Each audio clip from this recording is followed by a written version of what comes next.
proposta é compartilhar um pouco das lições aprendidas de viagem. Vulgo perrengues. Na verdade, não são acho que tanto lições, né? Tipo, são as coisas que a gente sofreu em algumas viagens que a gente fez e a gente meio que aprendeu aquele famoso... A hora que a água bate na bunda, assim, você aprende.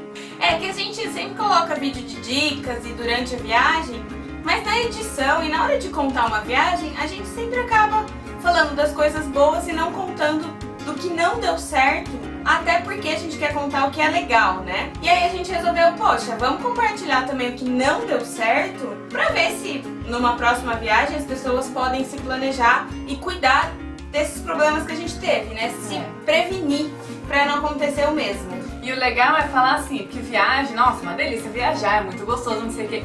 Mas nem sempre, 100% da viagem é mil maravilhas. Não. Sempre tem algum perrengue, eu acho, não sei você, mas principalmente assim, no dia que chega. Você tá Comigo, a maioria cansado. você tá cansado, e aí às vezes você acaba esquecendo alguma coisa e é meio tenso, geralmente pra mim o começo. Aí depois lá pro segundo dia, terceiro já relaxou, já tá mais habituado no local, assim, já é um pouquinho mais confortável.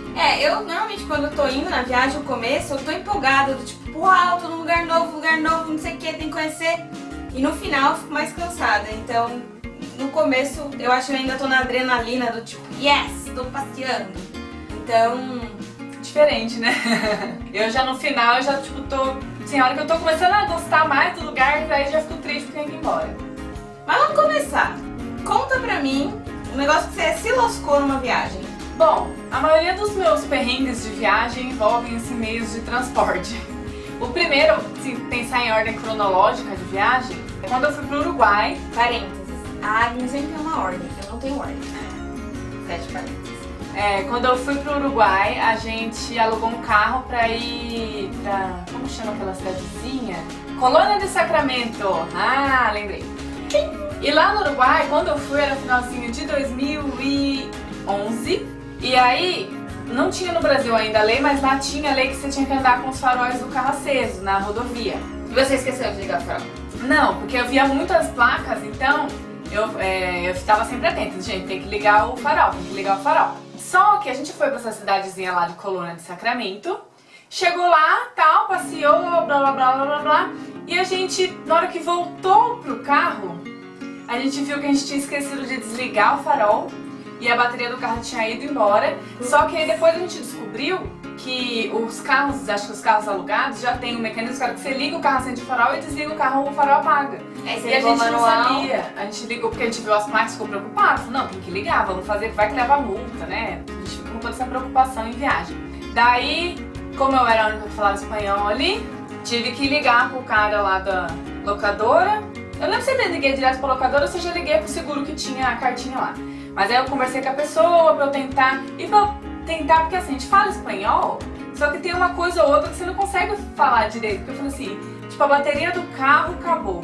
Aí eu falei assim, a bateria do carro morreu. Eu falei assim, preciso de ajuda em tal lugar, não. No fim deu tudo certo, mas assim, foi um perrengue, porque teve que chamar seguro, o cara teve que ir lá pra fazer a chupeta no carro, tal, blá blá blá. Aí deu tudo certo e fomos embora. Foi esse acho que, o primeiro perrengue que eu me lembro. Então não teve que dormir lá porque não tinha carro. Não, deu certo. Só que então, o duro que era, não sei se era feriado ou era um domingo, ia demorar um tempão, demorou, tal, mas no fim deu tudo certo. Não chegou a anoitecer, nada, assim, deu tempo da gente arrumar tudo e voltar pro hotel. E um monte de você não tava sozinha. então, a gente tava em 4 pessoas, então tava mais tranquilo. E você, Má, tem algum perrengue, assim, que você lembra? Primeiro, assim, que você lembra? Tem uma experiência que eu tive. Estávamos eu e uns amigos em uma cidade bem pequenininha da Alemanha. E aí era domingo e a gente saiu, né? Provavelmente sábado a gente ia indo na balada, então a gente acordou tarde, morrendo de fome. E aí saímos pra almoçar. E aí a gente começou a andar na cidade e tava tudo fechado. Aí a gente passou num restaurante que a gente queria ir, fechado. Num outro, fechado. Aí começou a bater um desespero do tipo, tá tudo fechado. É legal lembrar, eu acho, mas essas coisas que você tá falando, que nessa, sei lá, 2011, 12, não era tão popular esse negócio de celular, você abrir, ter internet e olhar nos lugares, né? Boa, era 2011, você acertou o ano.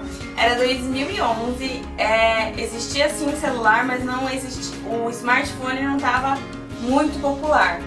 Resumindo então, não tinha toda essa tecnologia, essa parafernália que a gente tem hoje. E E aí a gente saiu, não achou lugar pra almoçar, tudo fechado, a gente começou a entrar em desespero. E tem um detalhe, era uma cidade pequena, não era uma capital, não era um lugar onde você espera que tenha mais movimento. Domingo, com fome, tudo estudante. Não, foi assim, foi desesperador. Mas pra encurtar a história, a gente conseguiu comer no McDonald's. O McDonald's não ficava aberto o domingo todo, ele fechava tipo 2 horas da tarde, a gente chegou 1 hora da tarde. Então assim, foi a salvação e foi só isso. Então, o que eu tiro de lição aprendida é estudar um pouco mais das cidades que a gente tá indo, principalmente questão de feriado e costume local, do tipo, dizem que na Espanha tem lugar que você vai na hora do almoço, tá tudo fechado. Né? Pra siesta. Não é uma capital, não é uma Barcelona, não é uma Madrid, mas tem que dar uma estudada, porque às vezes você só tem um dia e é um domingo, numa cidade pequena, você pode sofrer com isso. Então esse foi um grande perrengue nosso, graças a Deus o McDonald's estava aberto, mas se não, salvo pelo menos. Bom, outro perrengue que eu lembro que também envolveu o carro foi quando a gente foi pro Chile, que quando eu aluguei o carro no Uruguai, a gente achou facilmente um lugar para estacionar na rua perto do hotel. Fui pro Chile e falei, vou fazer a mesma coisa, vou achar um lugar na rua, estacionar o carro, alugado, tem seguro, de boa, né? Larga na rua. Aí a gente pegou o carro e foi direto pro shopping pra jantar. E aí também a mesma coisa, tinha até GPS no celular, mas não tinha a 3G habilitada lá. Então, eu não sabia muito como é que funcionava, que na verdade o GPS ele funciona, se você salvar os mapas, ele funciona e tal, né? Eu tinha perdido um monte de mapa, a gente meio que quase que se perdeu, mas chegou no shopping, normal, de boa. E na hora de voltar pro hotel, fomos voltar pro hotel e achar um lugar pra estacionar. E não achava lugar pra estacionar. E aí a gente tentava dar volta no quarteirão, mas o quarteirão não era lógico, assim. E aí a gente chegou, a gente viu que tinha faixa de ônibus, a gente ficou na dúvida, putz, será que a gente pode andar aqui? Será que não pode? A gente perdeu umas fechadas nos ônibus, assim, a gente já tava nervoso, sem dormir, estressado porque não achava lugar pra parar. E aí a gente achou uma rua que tinha lugar, mas aí tinha uma plaquinha falando que era só pra moradores da cidade que podia parar. Aí a gente falou, putz, e agora? Aí a gente achou, perguntou no hotel, falou, tá, então vamos pagar. Onde que é esse também do hotel? No hotel da frente pode estacionar. Só que no outro dia a gente tinha que acordar muito cedo, que era o dia que a gente ia pra Cordilheira, né? A gente alugou o carro pra isso. Aí eu falei, tá, amor, só que amanhã eu quero pegar o carro, tipo, 7 horas da manhã. Não, mas a gente só abre o estacionamento, tipo, às 8. Aí eu falei, putz, não, moço, mas eu preciso, né, tal, preciso sair. Aí, acabou, conversei com o rapaz, deu um jeito lá, ele falou, eu vou deixar marcado, a hora que chegar amanhãzinha cedo, você chega aqui na recepção, fala que você conversou comigo, que eu falei que podia pegar o carro, blá, blá, blá, blá.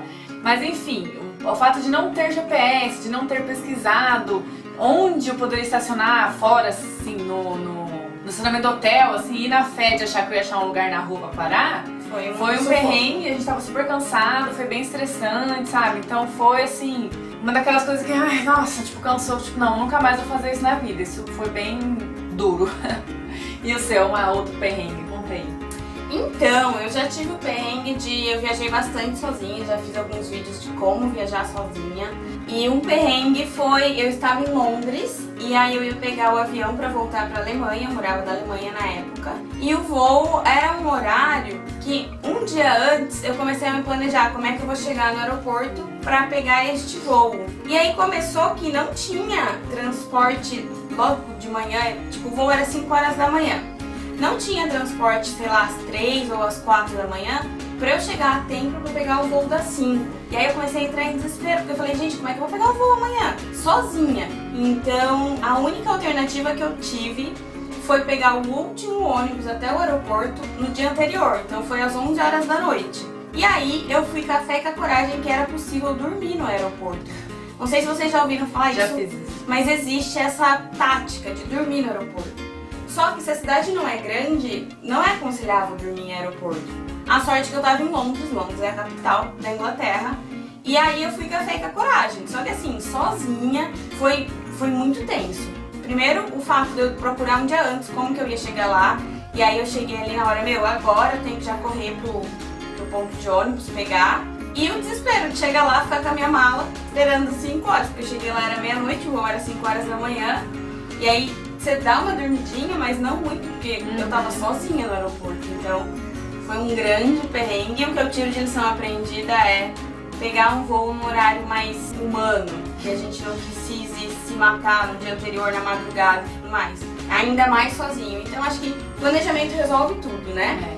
Mas a gente esquece, tipo, às vezes a gente pega o voo que é mais barato e como é que você vai chegar lá no horário? Então assim, foi um grande perrengue, me deu uma palpitação, assim, mas resolvi. Você me contando isso aí, eu lembrei de um que eu nem tinha colocado na lista aqui pra falar, eu tinha até esquecido, que eu já fiz exatamente a mesma coisa, só que em São Paulo. Quando, na mesma viagem pro Chile, isso foi um dos motivos também que a gente tava muito cansado nesse dia que pegou o carro, porque a gente pegou o ônibus de Bauru pra São Paulo e era tipo assim, o voo era tipo 8, 7 da manhã, era de manhã, tipo 8 horas da manhã. Só que o único ônibus que saía de Bauru, que dava tempo da gente chegar lá, porque a gente não queria, tipo assim, o que é mais barato? A gente ia de carro, pagar estacionamento ou ir de ônibus? Claro, mais barato a gente ir de ônibus, fomos de ônibus. Só que não tinha nenhum ônibus, por exemplo, às 2 da manhã saindo de Bauru, pra chegar lá, tipo, 6 horas da manhã, que o voo era às 8. Então a gente pegou um ônibus, era às 11 da noite em Bauru, chegou lá em São Paulo, era 3 horas da manhã, eu acho. Fomos pra Guarulhos, aí ficou com essa, tentando achar um lugar pra dormir, e a cadeira desconfortável, aí tem que cuidar da mala, né, porque Brasil, pior ainda. E aí o Rafa queria deitar no chão pra dormir, eu falei, não, vai deitar no chão do aeroporto, é sujo. E aí um em cima do outro, tentando dormir na mala, aí, nossa, foi tenso também. Foi bem parecido com o seu. Então entra na mesma história de se planejar com o horário. E que às vezes a economia também nem sempre compensa, porque a gente quis economizar e no fim das contas acabou cansando, estressando, enfim. Então vamos agora pro perrengue que era o que eu ia falar mesmo que estava na minha listinha, que também envolveu o aluguel de carro. Eu já contei mais ou menos um pouco disso pra vocês. Parênteses, a Agnes é só carro. Só carro. Porque os lugares que eu fui não eram lugares que... Mas, sim, eu aluguei carro igual no Chile, eu aluguei pra um dia. Mas você tá me julgando? Deixa eu me justificar. Só fiz um parênteses. E aí a gente já contei sobre isso num vídeo de dicas pra alugar carro em Orlando, nos Estados Unidos, que foi quando a gente chegou lá e pegou o carro. Gente, pergunta tudo que você tiver que perguntar no balcão da locadora que você estiver alugando. Porque a gente ficou com muita dúvida em relação a pedágio. Então, eu tinha lido muito sobre que existia o aparelhinho lá, que também você poderia passar. Só que aí chegou lá, a gente ficou morrendo de dúvida, porque o carro dos meus pais e do meu cunhado tinha o aparelhinho do Sampass. E o meu não tinha. Aí a gente falou, putz, e agora? A gente para e paga? Ou a gente passa? O que a gente faz? E é a mesma coisa, cansado, estressado. Porque é isso que eu falo, quando a gente chega, no primeiro dia a gente tá meio estressado, assim, sabe? De cansaço, tá chegando, nunca foi no país, não sabe como que dirige, não sabe. Então a gente ficou meio estressado e agora a gente passa um pedaço, não passa, aí pagamos um, passamos no outro. E aí tinha umas placas que falou que não podia passar, não tinha multa. E aí nós paramos no posto, aí eu perguntei, moço, explica aí como é que faz. Como Ele é que falou eu assim, faço? ó, vê lá no seu contrato que deve estar explicando, se não tiver o aparelhinho, como é que funciona. E no fim era só passar lá, que eles tiravam foto da placa e no fim vinha a cobrança pra gente. Mas foi tipo umas 2 horas de estrada, assim, meio no estresse. Sabe, agora? Vai, não vai? Até que a gente decidiu parar, não chegou a ser 2 horas, enfim. Paramos lá e resolvemos o problema, mas tipo, coisas que estressam e que acabam deixando a viagem pesada e não vale a pena. E você, Má, tem algum último aí pra gente fechar? Olha, pra encerrar, ainda nessa minha viagem pra Alemanha, pra Europa, né? Eu peguei um belo dia e fui conhecer o leste europeu. E fui de ônibus, depois fui pegar uma estação de metrô pra chegar no centro da cidade. E fui lindo, belíssima, economizando, mal baratinho o ônibus, mal baratinho o trem. Sentei no trem e falei, quando eu chegar nessa estação aqui é o centro da cidade. Só que eu esqueci do fato que nem todo lugar tem a tradução pro inglês. E nem todo lugar você entende o que eles falam. E aí o que aconteceu? Sentei no metrô e dei uma relaxada porque tinha, sei lá, umas 12 estações até eu chegar. Dá tempo. Só que aí passou a primeira estação, na hora que eles anunciaram a estação, eu não entendi nada, porque eu tava indo pra Budapeste. Eu nem sei que língua fala na Hungria, húngaro? Deve ser. E aí, o cara anunciou a estação, eu não entendi. Eu li o negócio, eu não entendi. Então, eu entrei em desespero porque eu não ia saber a hora que eu chegasse na estação que eu tinha. Ele falou o que estava escrito. Não dava, falou uma língua estranha, não tinha nenhuma tradução pro inglês, aí eu entrei em desespero, aí eu respirei fundo, peguei e falei, tá, saí de lá, eram 12, já passou uma. Aí eu comecei a contar, porque eu não conseguia ver a estação, entender como falar e saber qual que eu tava chegando. Então eu peguei isso logo no começo, aí eu fiquei super tensa a viagem de metrô inteira, porque eu ficava contando a estação. E aí eu falei, bom, aqui parece ser o centro, vai com Deus, porque não dava pra saber. Então, a gente esquece que nem todo lugar tem o paralelo com o inglês. E esses perrengues assim, tipo, dá um desespero na hora, mas a gente sempre se vira, né? Você dá um jeito de escolher, de entender. E normalmente é a estação do centro onde todo mundo mais desce. Então eu desci, deu tudo certo. Bom, então pra encerrar foi um desespero, mas na hora H dá-se um jeito. Fui, voltei, tô aqui, né? Mas dá uma palpitação, a gente sofre, né? Eu acho que uma lição bastante aprendida desses nossos perrengues, assim, que é uma solução para vários problemas que você tem em viagem, não tem vergonha de tentar se comunicar e tentar resolver seu problema. No meu, eu tive que ligar lá no negócio do seguro, não fala espanhol, mas não fala aquela coisa, não pratica, então falei qualquer coisa. O negócio do pedágio, falei, vamos parar no voo, perguntei. Então você tem que se virar. No final das contas, meio que assim, deu perrengue, mas a gente às vezes até esquece, né? Porque a gente guarda só o lado bom mesmo. E a ideia de compartilhar é, quem sabe você tá indo pra um desses destinos ou não parou pra planejar esses quesitos, já pode pensar aí, né? Tem que pensar em todos os pormenores que pode acontecer na viagem e se preparar bastante. E se alguma coisa der errado, conversa, se vira, dá um jeito. Como diz o ditado, né? Quem tem boca vai a Roma. E é isso que a gente queria contar. Conta aqui embaixo pra gente quais os perrengues que vocês já passaram em viagens, se tem alguma coisa parecida ou pior, né, do que a gente passou. Com certeza deve ter. Eu acho que é um assunto bem bacana a gente compartilhar também o que não deu certo. Então, se você curte esse tipo de conteúdo, avisa pra gente, porque eu tava pensando aqui, tem mais outros perrengues pra contar. Pode ter uma parte 2 desse vídeo. Exatamente. Que tal? Né? Vamos fazer? Vamos ficando No por próximo aqui. encontro. Quem sabe? Até a próxima. Tchau!